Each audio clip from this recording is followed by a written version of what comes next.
All right, let's just get right into it. Here's a wild thought. Your brain is a master of deception. I mean, it's an incredible survival machine, don't get me wrong, but it was never really designed for objective truth.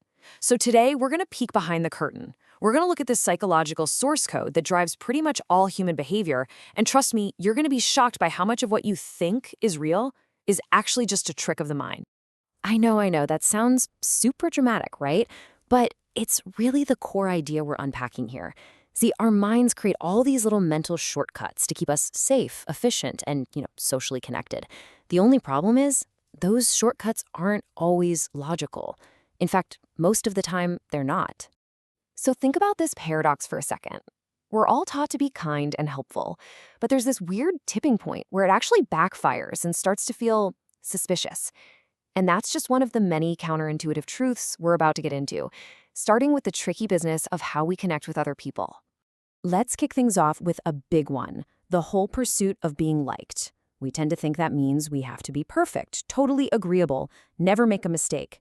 But it turns out, some of the most common strategies we use to get people to like us are, well, completely counterproductive. This one just blows that whole idea of perfection right out of the water. We think being flawless is the ultimate goal, but psychologically, it's actually intimidating. Spilling a little coffee on your shirt, fumbling your words for a second, these tiny human moments, they make a really competent person seem so much more approachable. It basically signals, hey, I'm relatable, I'm not a robot. That little bit of vulnerability, it's magnetic. So the takeaway here is pretty simple. Don't hide your humanity.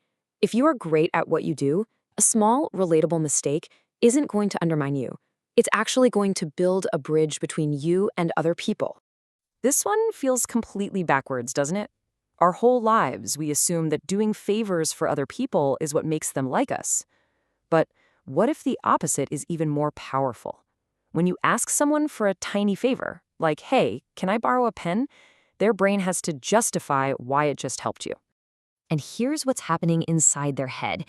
To resolve that little bit of mental static, that discomfort when our actions and feelings don't quite line up, their brain just concludes, well, I wouldn't have helped them if I didn't like them. It's such a subtle but seriously powerful way to shift someone's perception of you. Okay, so we've got likability down, but how does this scale up to actual influence? Let's take a look at the hidden psychological levers that are constantly, and I mean constantly, shaping our choices, whether we have any idea it's happening or not. You've probably seen this in movies, but it works like a charm in real life. It's a classic negotiation tactic. You start with a huge ask.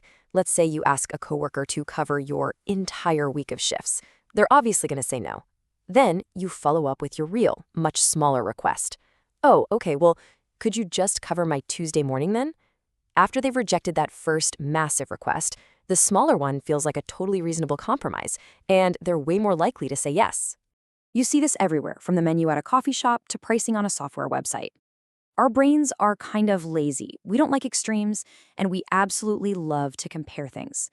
So by showing a clearly bad option and an overly expensive one, you make that third option, the one you wanted them to pick all along, seem like the most balanced, logical, just right choice. It's brilliant. Now, this one taps into our most primitive, ancient instincts for safety and belonging. When you subtly mirror someone's posture, like they lean in, so you lean in, or you copy one of their small gestures, you're sending a subconscious signal that just says, hey, I'm like you, I'm safe. This builds an instant feeling of connection, and most of the time, the other person won't even consciously know why they suddenly feel so comfortable with you. Okay, so we've been talking a lot about how all this psychology affects our interactions with other people. But what about the most important person we have to deal with every single day? Ourselves. Let's turn inward and explore the bizarre paradoxes that define our own inner worlds. This is such a liberating idea. We so often walk around feeling like there's this giant, blinding spotlight on us, absolutely convinced that everyone is noticing our bad hair day or the awkward thing we just said 5 minutes ago. But the truth is, they're probably not. Think about it. Every single other person is the main character in their own movie, and they're way too busy worrying about their spotlight to pay that much attention to yours. Realizing this can be a massive, massive relief for social anxiety. It just gives you the freedom to be yourself. You know that feeling at the end of a TV episode with a cliffhanger? That intense need to know what happens next? That is the Zygarnik effect in action. Our brains just hate open loops. Once a task is started, it creates this nagging mental tension that can only be resolved by, you guessed it, finishing it. And we can absolutely use this to our advantage. Look, the hardest part of anything is almost always just getting started. So here's the hack. If you're putting something off, just commit to doing it for 2 minutes. That's it. More often than not, the Zygarnik effect will kick in, and that powerful internal urge to close that mental loop will carry you way farther than you ever expected. This is a mental trap we all fall into.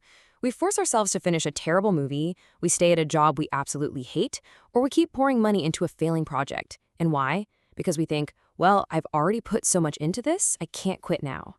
Our brain gets totally fixated on what we've already spent instead of thinking about our future happiness. So let's reframe this whole idea of quitting. Walking away isn't failure, it's an intelligent, strategic decision to stop investing in something that just isn't working. That past investment, it's gone. It's a sunk cost. The only thing that really matters is making the best decision for your future, starting right now. So as we wrap this up, it becomes pretty clear these aren't just random flaws or glitches in our thinking. They're predictable patterns. They're basically the operating system of the human mind. So the real question is, how can we use this code to our advantage? Let's do a super quick recap. Remember, showing a small flaw makes you more likable than being perfect. You can guide decisions and build trust with some subtle psychology. You're definitely not being judged as much as you think you are. And to beat procrastination, you just gotta start. And that's the real challenge, isn't it? It's one thing to learn these concepts, but it's a whole other thing to actually see them happening in your own life. So here's a little challenge for you. This week, just try to notice one. Maybe you'll catch yourself falling for the sunk cost fallacy with a bad movie. Or maybe you'll try the Benjamin Franklin effect and ask for a small favor. Just see what happens when you start to understand the code.